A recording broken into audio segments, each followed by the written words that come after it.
Hello everyone, welcome to Campus Teachers Show. I'm your host, Stephen.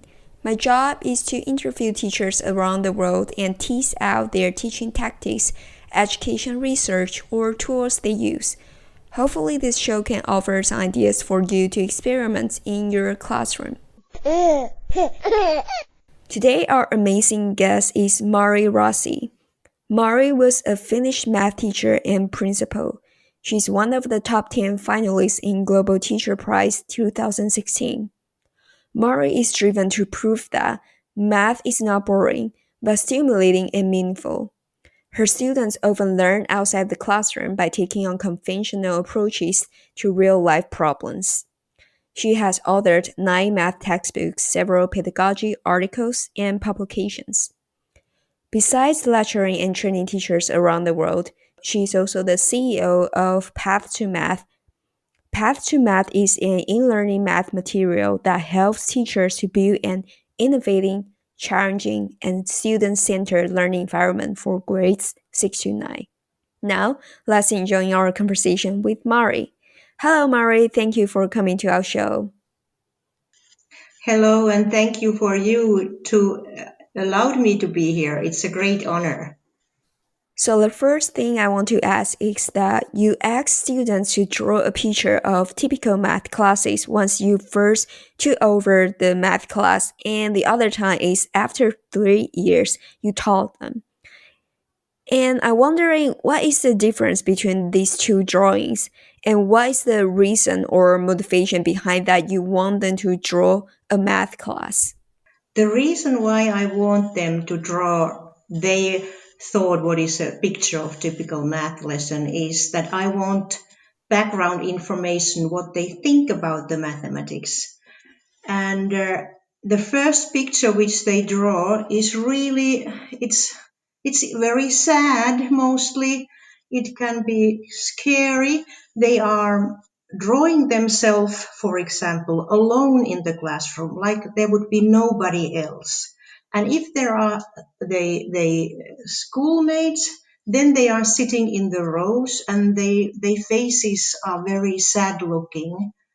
And sometimes some students only draw a picture of a teacher, a big teacher in front of the classroom, so that the classroom has nobody else than the teacher. So this picture tells me a lot about the attitudes towards the mathematics. And of course, during the years, it wasn't not anymore surprise for me. But in the beginning, I was quite shocked how negative attitude very, very many students had for mathematics. So it was for me as a tool when I started with them. And after 3 years, again, it was a feedback to me, but it was also for them because then after 3 years, they didn't remember that they have drawn anything about math in the beginning. And then when they have drawn the picture after 3 years, it was very nice for them to remember what they thought.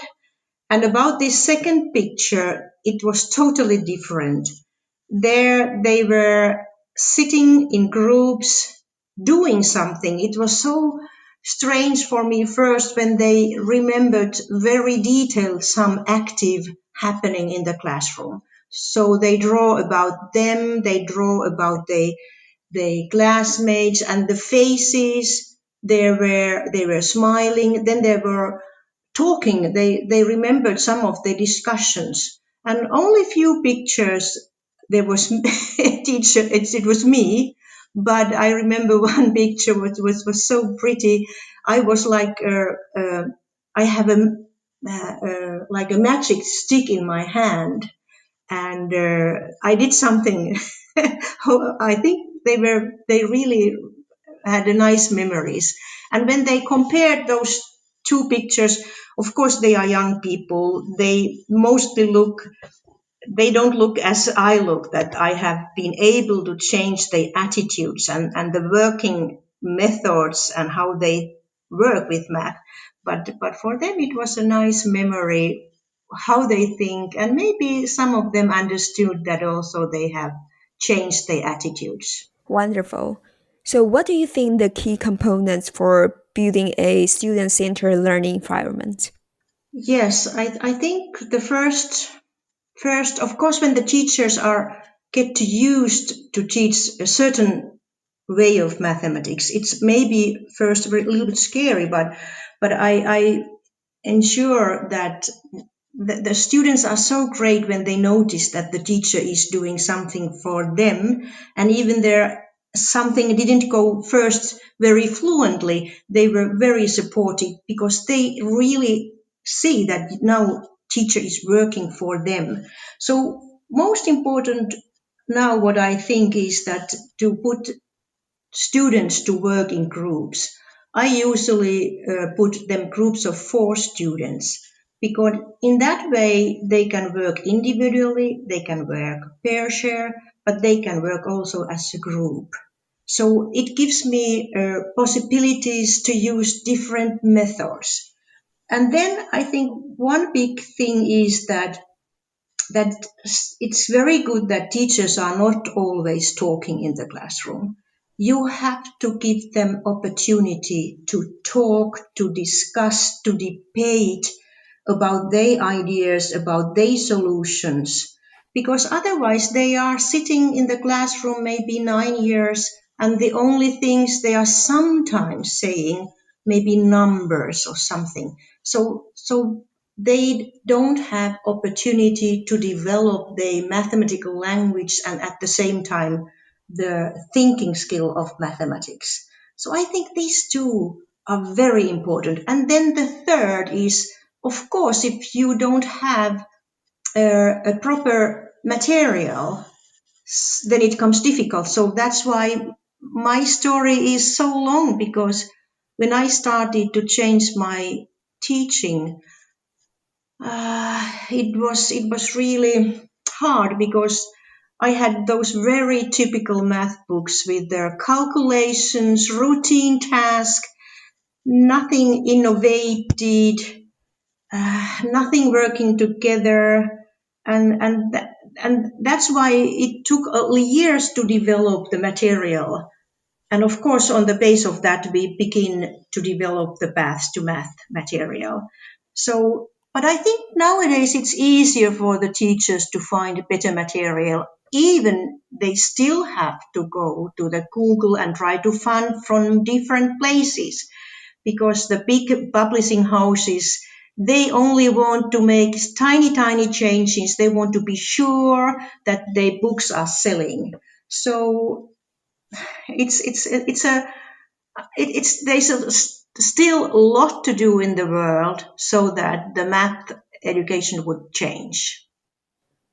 So, Maarit, you mentioned giving students opportunities to talk. Could you give us an example how you guide students to discuss and talk in the classroom? Um, Very often when they have some work, but they are working together, so they are solving and they are planning and they are talking. I'm just on the back and I look that they go on the right way. What comes for my mind is, for example, when they are learning to estimate and round and learning and understanding why estimating and rounding is so important. I can make it so that they are sitting in the classroom, group of 4s, and every table give a different kind of box, and then in the box there are different number of items. There can be like tiny stones or tiny macaronis, but the amount of those items can be from something 50 to 100 or 1,000.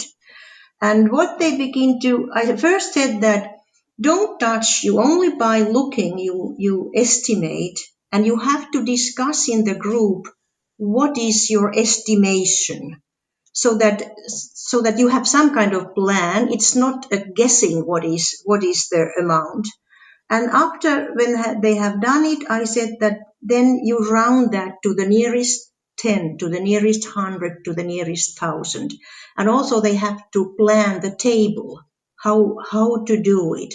And after that, they will go through every table. So every class every group will move to the next table where is the second box. So there is also that they are moving in the classroom, they are talking, and they are planning. For example, planning the table is not so obvious. It's quite demanding. And when they have estimated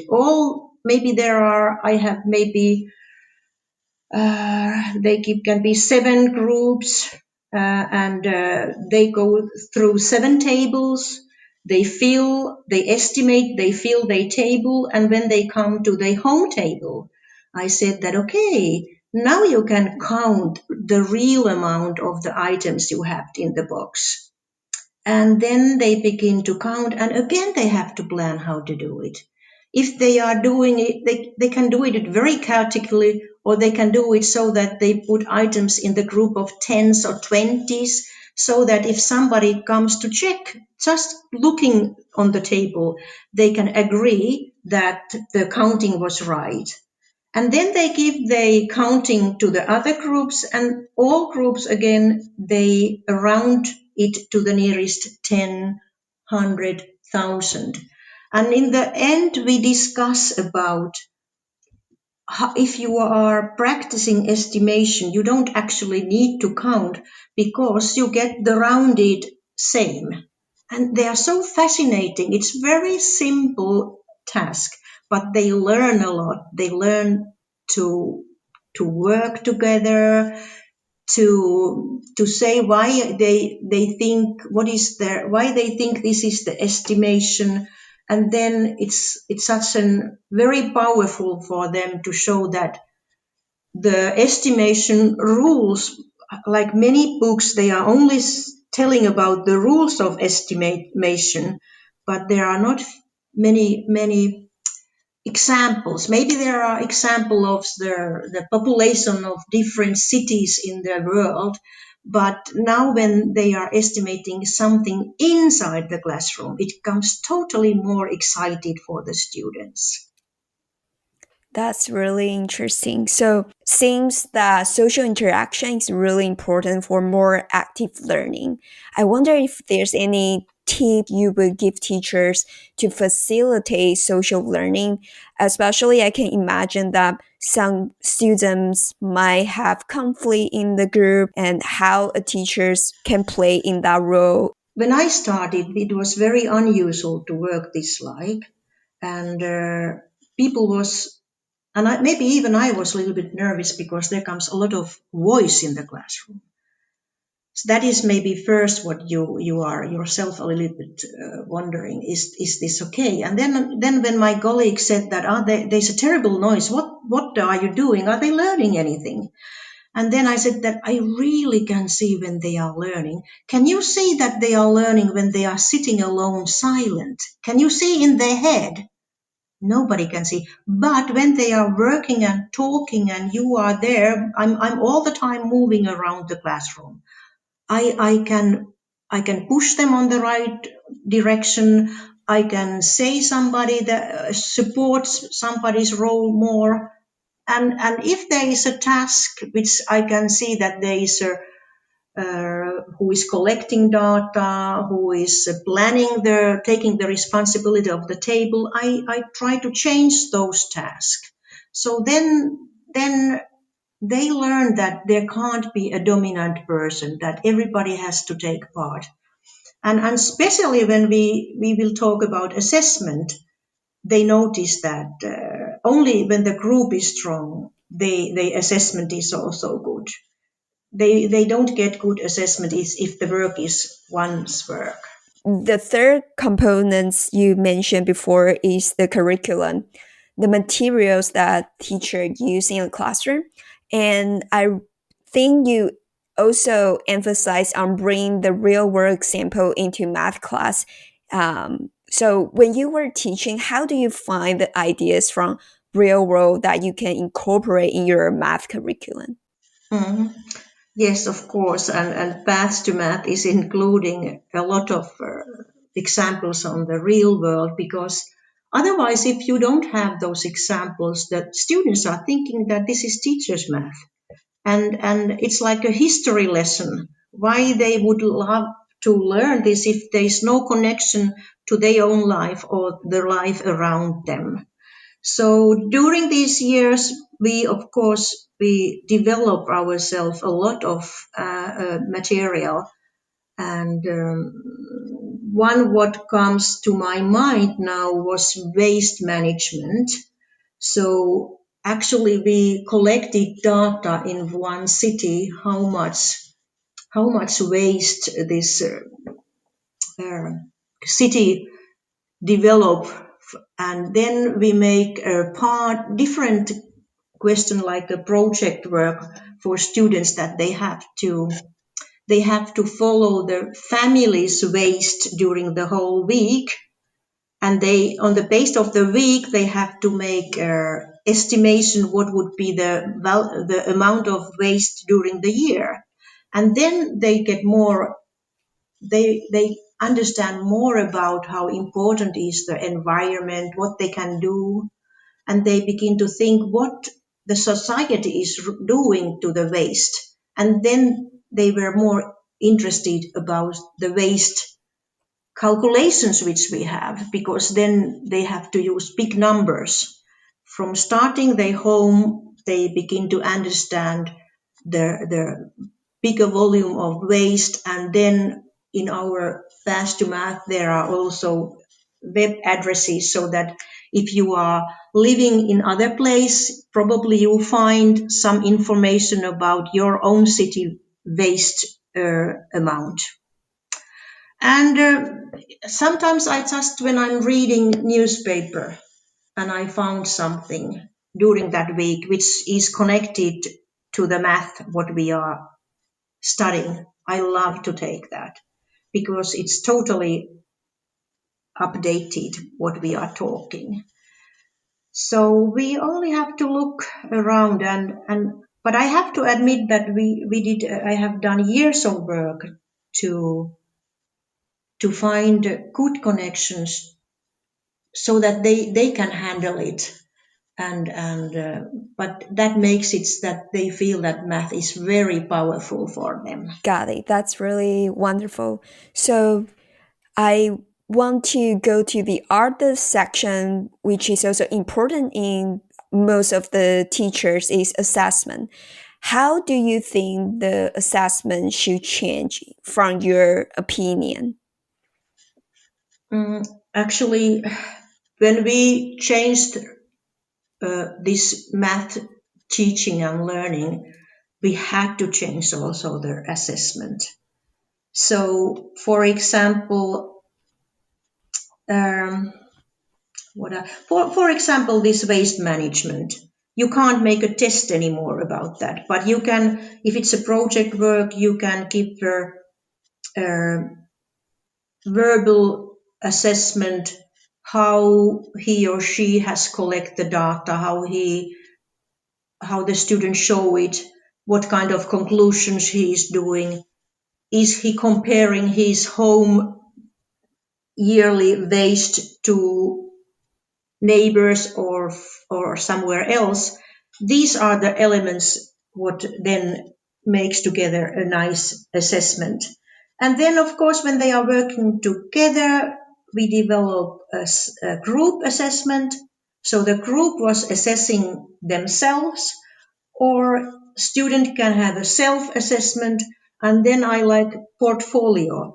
Portfolio was like a folder, and actually my in the school the art teacher make the folder so that it was also very nice, the students folder, and in the folder we put the papers and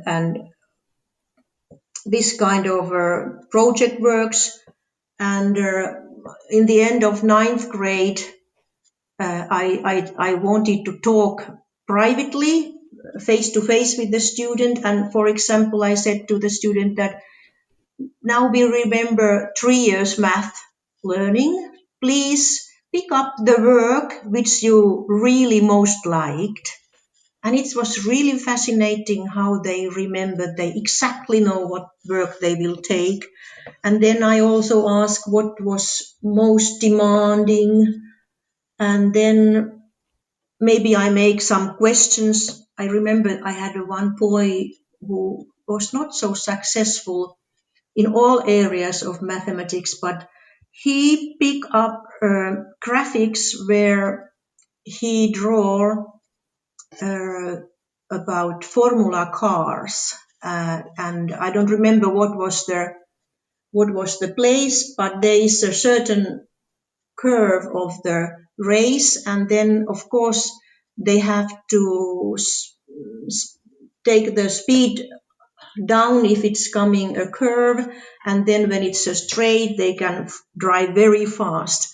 And he could show this in graphics very nicely, and this boy picked this work, and I could ask anything from the work, and he understood it perfectly.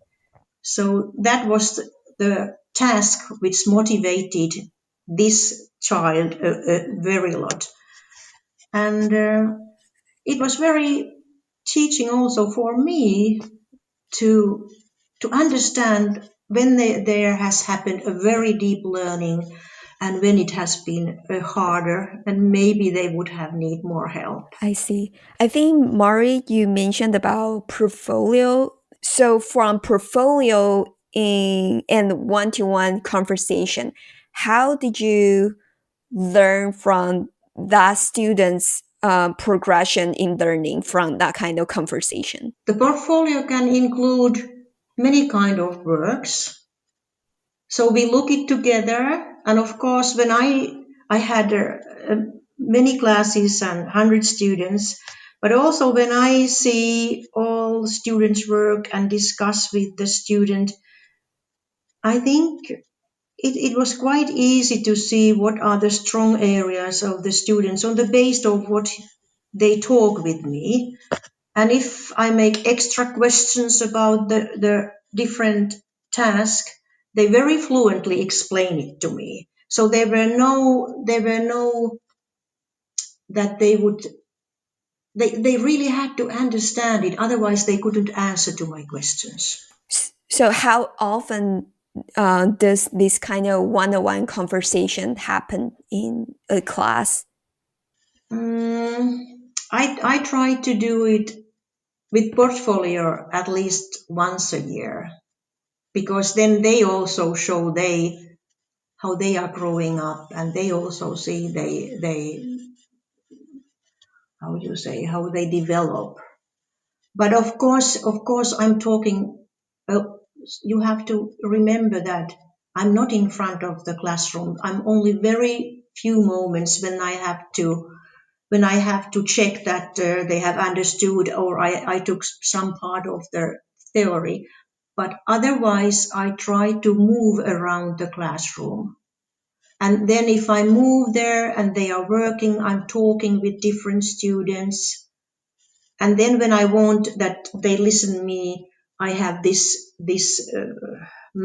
way of taking their attention, that I say 3, 2, 1, 0, because there can be a lot of noise in the classroom. But then when they heard 3, 2, 1, 0, the whole class is totally silent. Then they know that now there is something important Got from the it. Yeah, teacher. that's a really good tip. So now it's a COVID-19. We all in a really tough situation. How can teachers make math interesting and engaging to students in distance learning?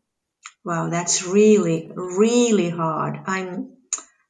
My heart is, I have pain when I think, I know how hard it is. You have to think that there can be 30 students on the other side of their own computer and the teacher on the other. And I think the teaching is best when you are face to face and Right. they are working in groups. Absolutely.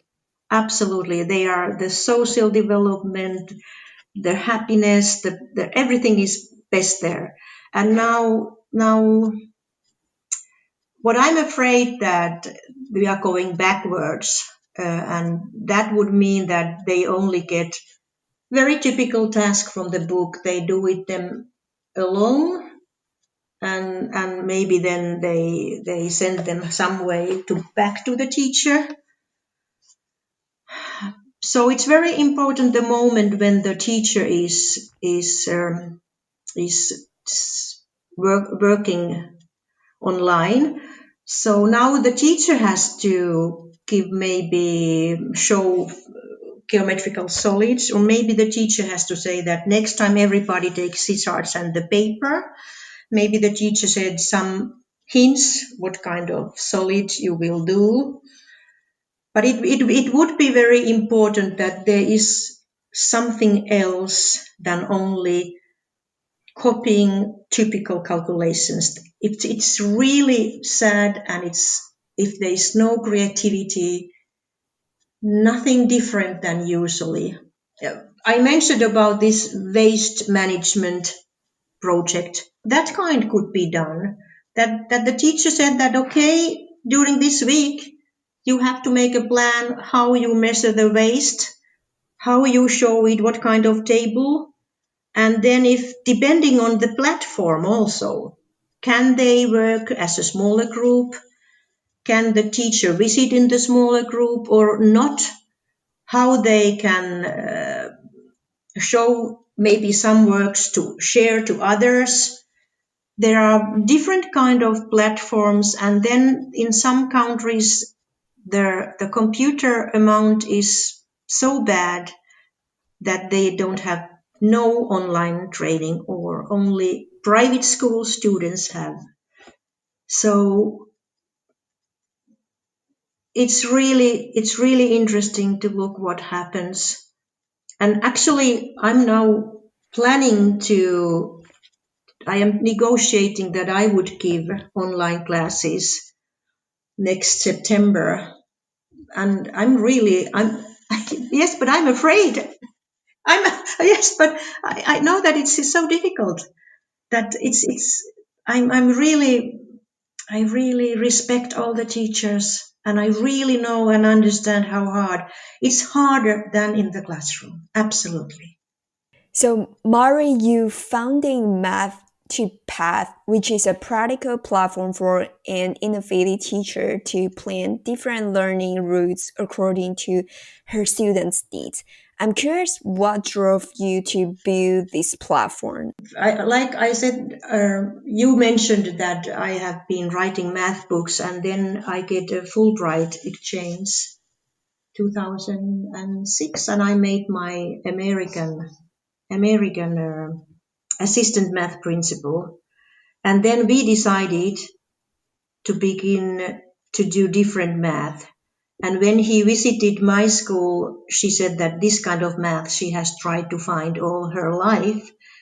And actually that was the starting point for Path to Math. And it was really a long time ago, because at that point there were no classroom, no Zooms, nothing. So we went to the Estonian and find coders there. And later we changed it to the program, which it's still. So it is actually it is actually more like, it's not a game. There are games inside, but it's covering the whole math curriculum from 7 to 9 grades, including all material what the students needs and the teacher need, and the tips for the teachers. It's including some interactivities, videos, but the main thing is that there is that strong pedagogical material. And there is different paths. Sometimes I think that the teacher can choose also, because all teachers, we are not same. Some teachers want to have more different ways to teach something.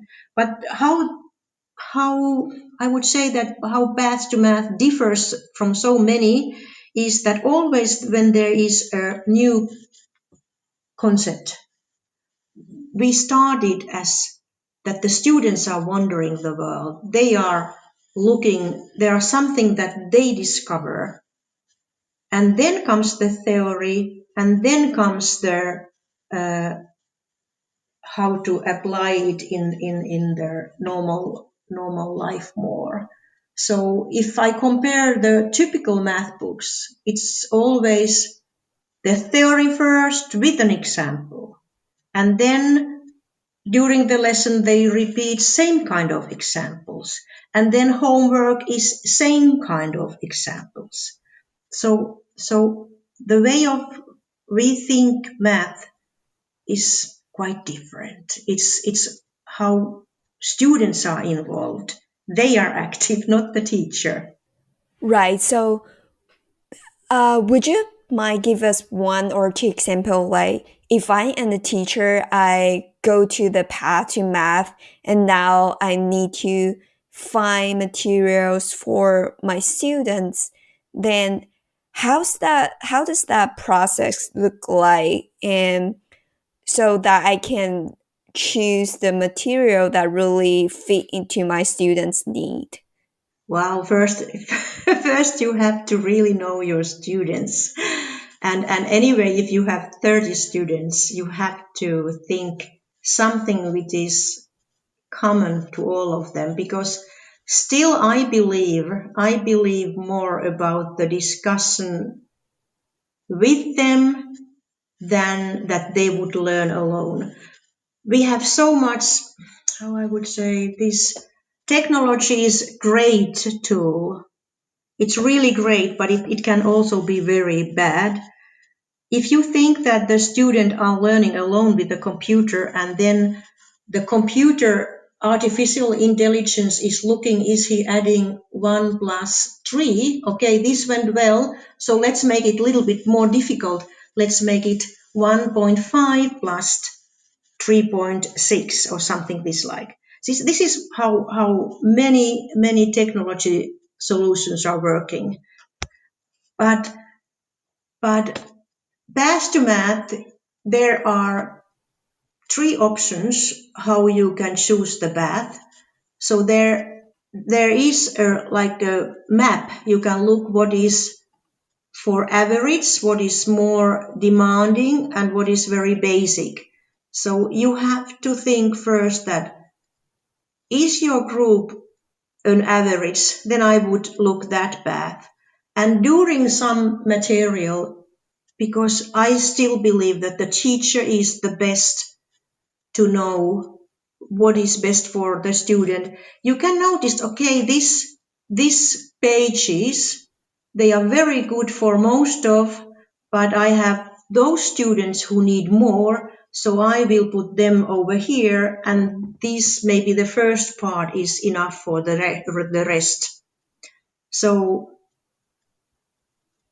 I think the teacher is the best person to say how the classroom best learns.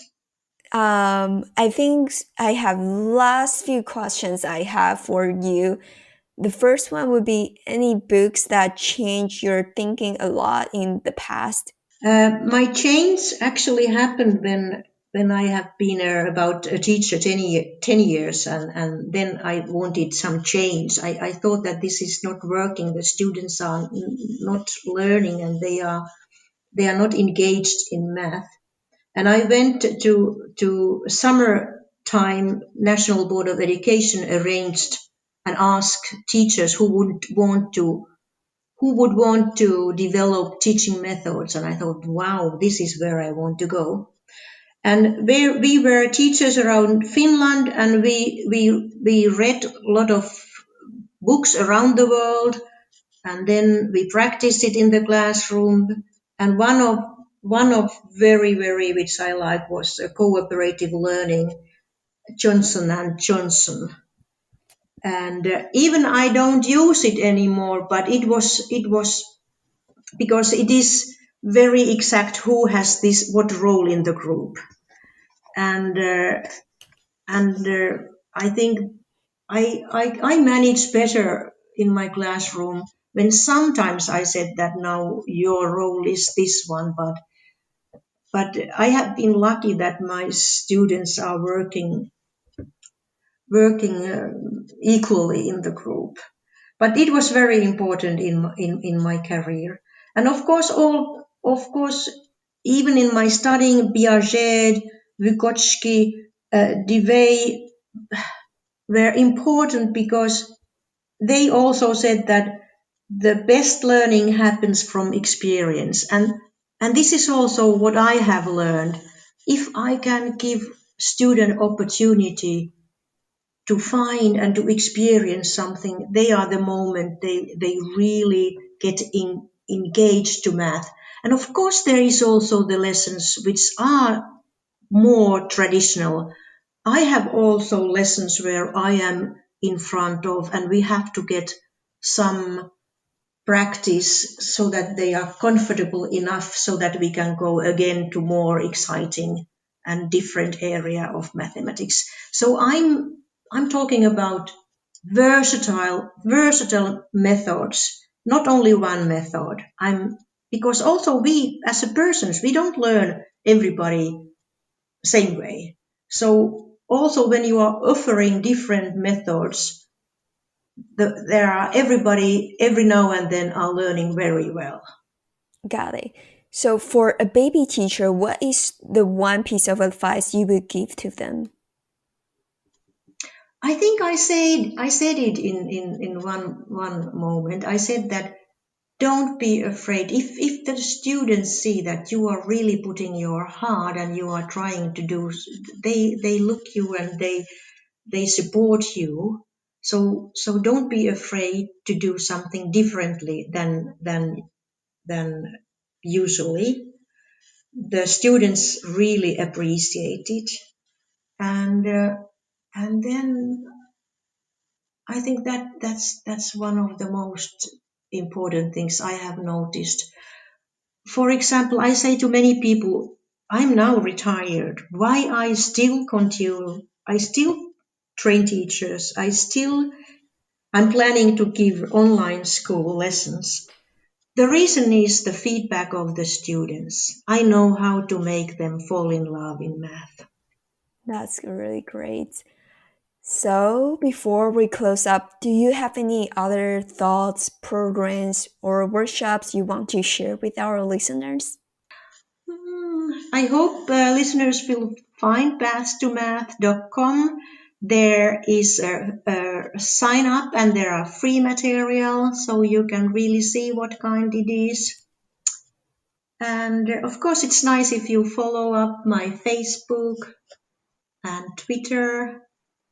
And please take contact. I'm love to discuss about math education. All right. So Mari, you also answer the last question, like how people can find you online. So it would be on Twitter, Facebook, or go to Path to Math website. Is that right? Yes, absolutely. Thank you, Mari. Thank you. It was really nice that I have this opportunity, and take care, everybody, of yourself in this time. Thank you for listening. We will put the things mentioned in the interview to the show notes. If you enjoy our show, welcome to share and don't forget to subscribe. Thank you.